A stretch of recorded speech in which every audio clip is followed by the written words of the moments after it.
ஒரு குயவனின் மனைவிக்கு தன் மாமியாரை பிடிக்கவில்லை.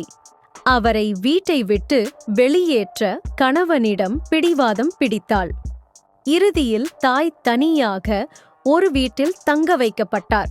சாப்பாட்டிற்கு இந்த ஒரு தட்டை மட்டும் கொடுத்து இதை கொண்டு வந்து உணவை வாங்கிச் செல்லுமாறு அவமானப்படுத்தினாள் மருமகள்.